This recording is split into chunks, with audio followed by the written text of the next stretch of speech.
तो भैया नमस्ते। हम हैं करमवीर और आप देख रहे हैं चकंदर। अदम गोंडवी की एक रचना है, चमारों की गली। आजकल यूपी में एक नया फैशन चला है। प्रयोग के तौर पर उत्तर प्रदेश भाजपा के लिए सबसे मुफीद राज्य है। जब भी कोई नया प्रयोग करना होता है तो भाजपा उसे यूपी में ही करती है। अब अभी 2-3 दिन पहले एक वीडियो आस्था सिंह का वायरल हुआ। अब एक नया वीडियो वायरल हुआ मऊ के पार्षद अधीक्षक राजेश सिंह का, वो भी ठाकुर हैं। तो ये प्रयोग चल रहा है। अब प्रयोग है, संयोग है, क्या है, गॉड नोज ओनली। तो अदम गोंडवी की रचना है कि आइए महसूस करिए जिंदगी के ताप को, मैं चमारों की गली तक ले चलूंगा आपको। कल को यह वाचाल थी पर आज कैसी मौन है, जानते हो इसकी खामोशी का कारण कौन है। जुड़ गई थी भीड़ जिसमें जोर था, शैलाब था, जो भी था अपनी सुनाने के लिए बेताब था। बात का लहजा था ऐसा, ताव सबको आ गया, हाथ मूछों पर गया, माहौल भी सन्ना गया।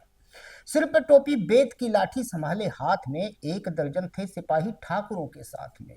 फिर दहाड़े इनको डंडों से सुधारा जाएगा, ठाकुरों से जो भी टकराया वो मारा जाएगा। ये समझते हैं कि ठाकुर से उलझना खेल है, ऐसा पाजी का ठिकाना घर नहीं है, जेल है। तो भैया हुआ कुछ यूं कि आस्था सिंह बनाम ऋतु त्रिपाठी वाला चल ही रहा था। अब तो हम अपने बारे में कंफ्यूज हो गए कि हम बहुत अच्छा कर रहे हैं, अपना नमो आधा लिखते हैं। तो पहले चला ठाकुर वर्सेस ब्राह्मण कानपुर में, तो ऋतु त्रिपाठी अब कानकुंज होंगी, कानकुंज अपने आप को सर्वश्रेष्ठ मानते हैं। अब दूसरा मामला शुरू हुआ मऊ में। अब मऊ में हुआ क्या कि एक पार्सल अधीक्षक है रेलवे स्टेशन पे, जिनका नाम है राजेश सिंह। उन्होंने भी सीधे सीधे शुद्ध पूर्वांचली भाषा में कहा, हम ठकुर हैं, देख लो तुका। तो एक आरपीएफ जवान है जिसका नाम है अमित कुमार यादव, उसे आग दिखाने लगे, धमकाने लगे ठाकुर बता के। अब कानपुर वाला जो मामला था वो तो था भैया ठाकुर वर्सेस ब्राह्मण, और ये पूर्वांचल मऊ वाला जो मामला हुआ वो हो गया ठाकुर वर्सेस यादव। पीटीए भी आ गया। मतलब यूजीसी वाला अगर मामला देखा जाए तो उस पर अभी भी चल रहा है प्रयोग, और यूपी में ही यूजीसी वाला ही मामला गरमाया था।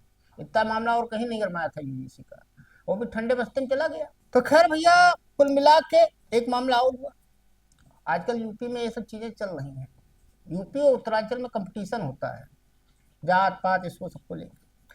तो भैया मेरठ में एक मामला आया। मामला यह था आकांक्षा गौतम का।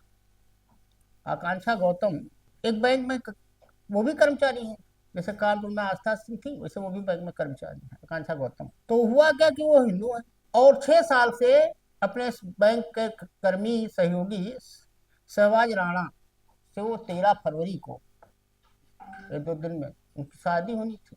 कार्ड वार्ड सब छपवाया उन्होंने, और जो कार्ड वार्ड छपवा लिया तो वहाँ के हिंदूवादी जो संगठन है, तो सबसे बड़ी समस्या है यूपी में सबसे ज्यादा हिंदू संगठन है। अब कितने रजिस्टर्ड हैं कितने नहीं रजिस्टर्ड हैं ये तो ना पुलिस वाले जानते होंगे, ना एलआईयू वाले जानते होंगे, ना योगी आदित्यनाथ जानते होंगे। और खुद मुख्यमंत्री जी के नाम पर हिंदू युवा वाहिनी, अगर आप इसमें तो विधानसभा का सत्र चल रहा है, अगर आप चले जाइए हजरतगंज रोड पे तो कम से कम ऐसे 10-20 संगठन की गाड़ियां खड़ी मिल जाएंगी। तो हुआ यह कि भैया उनके बीच 6 साल से रिश्ता था और दोनों परिवार की रजामंदी से 13 तारीख को उनको शादी करनी थी। कार्ड वार्ड छप चुका था, कार्ड वायरल हो गया। अब कार्ड वायरल हो गया तो जितने हिंदू संगठन थे उनके विरोध में आ गए। पुलिस इस पे कह रही है भैया हम क्या करें, हम तो शांति व्यवस्था कायम रख रहे हैं। उनके चाचा ने एक एफआईआर भी करा दी उनके खिलाफ। अब उनका आकांक्षा गौतम का कहना है कि वो हिंदू है ही नहीं है, वो बौद्ध है। उन्होंने कहा मैं सनातनी नहीं हूँ, मैं अम्बेडकरवादी हूँ और बौद्ध धर्म को मानते हूँ, और ये शादी हिंदू मुस्लिम नहीं बल्कि 2 वयस्कों की आपसी सहमति से हो रही है। सही बात है, संविधान भी हक देता है कि अगर 2 लोग वयस्क हैं तो शादी कर सकते हैं। वैसे भी कहावत कही गई है, मियाँ बीबी राजी तो क्या करेगा काजी। अब उनके चाचा ने दे दिया भैया, कह दिया, एक एफआईआर करा दी है। देखते हैं इसमें क्या होता है। अब आते हैं भैया बनारस, क्योटो, मोदी जी का। क्योटो में भी एक्सपेरिमेंट चल रहा है। पहले मणिकर्णिका वाला चला, कल लोकसभा में अखिलेश यादव जम के बोले, आज तो राहुल गांधी भी बोले। उनके खिलाफ विशेषाधिकार का नोटिस भी जारी हो गया, किरण रिजिजू ने दिया है नोटिस।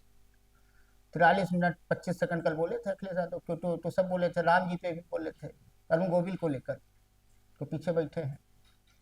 तो हुआ क्या कि भैया आज ही एक मामला था हाई कोर्ट इलाहाबाद में, और मामला ये था कि हमीरपुर से जुड़ा हुआ था, बुलडोजर का ही मामला था कि घर गिराने का। तो उस पर हाईकोर्ट ने रोक लगा दी और सुप्रीम कोर्ट ने जो आदेश किया था बुलडोजर कार्रवाई पर, उसकी चेतावनी दी। लेकिन दाल मंडी में कुछ और ही हो रहा है। दाल मंडी बनारस की, जहां पर एक जमाने में नरगिस, सुनील दत्त साहब की पत्नी, संजय दत्त की मां, वहीं पैदा हुई दाल मंडी में ही। उस्ताद बिस्मिल्लाह खां उन्हीं गलियों में बैठ के चाय पिया करते थे और 200 साल पुराना उसका इतिहास रहा है।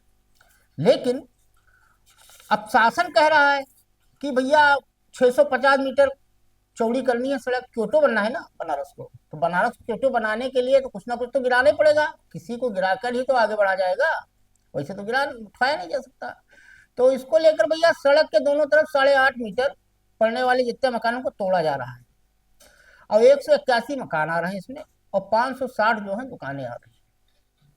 अब इसमें एक बड़ी मजेदार बात है, मजेदार बात यह है, जो नगर निगम ने ध्वस्तीकरण का नोटिस दिया है उसमें जर्जर मकान दिखाया गया है, लेकिन भैया इसमें 14 ऐसे मकान भी हैं जो बिल्कुल नए हैं, उन्हें भी गिरा दिया गया। अब इस बनारस की दाल मंडी की तबाही के दलाल कौन लोग हैं, वो कौन से अधिकारी जिम्मेदार हैं जिन्होंने इस तरह का प्रपोजल दिया शासन को, और वहां के लोग कह रहे हैं कि उस पर कोर्ट का स्टे भी है क्या नहीं है तो शासन प्रशासन ही जानता होगा। लेकिन ये चीजें हुई, अगर ये चीजें हुई हैं तो ये वास्तव में बहुत विचलित करने वाली बात है। अब आपको याद होगा कि गोंडा में पिछले दिनों यूजीसी को लेकर एक हिंदूवादी संगठन ने, कोई ब्रिगेड करके था, आर्मी ब्रिगेड, हिंदू सनातनी आर्मी ब्रिगेड या हिंदू आर्मी ब्रिगेड करके, उन्होंने मोदी के खिलाफ बहुत सारे नारे लगाए थे। आज तक एक एफआईआर नहीं हुई इस पर, लेकिन अभी अगर आप किसी और जात धर्म के हैं तुरंत एफआईआर हो जाएगी। तो भैया चलते चलते आपको बता दें, आज यूपी का बजट पेश हुआ, मुख्यमंत्री योगी आदित्यनाथ जी ने पेश किया और वो 10 बार बजट पेश करने वाले यूपी के पहले मुख्यमंत्री बन गए। जो आज यूपी का बजट पेश हुआ वो 9,12,696 करोड़ रुपए का था। और इसमें एक मजेदार बात है, अब 1 लाख रुपया लड़कियों की शादी में देंगे बाबा और 10 लाख युवाओं को रोजगार भी देंगे। तो समझ के समझो, जो ना समझे वो ना समझे। तो चलते चलते मुझे एक कहानी याद आई, गधे से शादी। तो एक गधा था धोबी के यहाँ, तो धोबी उसको बहुत प्रताड़ित करता था, बहुत कपड़े लदवाता था, घाट तक ले जाता था, लेकिन फिर भी वो इतना जुल्म सहता रहता था। तो उसी धोबी के यहाँ कुत्ता भी था। तो कुत्ते ने एक दिन गधे से पूछा कि यार तुम्हारे ऊपर इतना जुर्म होता है फिर भी तुम कहे यहाँ पड़े हो। तो गधे ने कहा कुत्ते से कि यार देखो ऐसा है, जो हमारा मालिक है वो अपनी लड़की से रोज कहता है कि पढ़ाई लिखाई कायदे से करो नहीं तुम्हारी शादी गधे से करा देंगे। तो इसी उम्मीद पे जिंदा है भैया कि किसी ना किसी दिन उससे हमारी शादी करा देगा। तो चलते चलते 4 लाइनें हैं। कभी मुझसे भी कोई झूठ बोलो, मैं हाँ में हाँ मिलाना चाहता हूँ।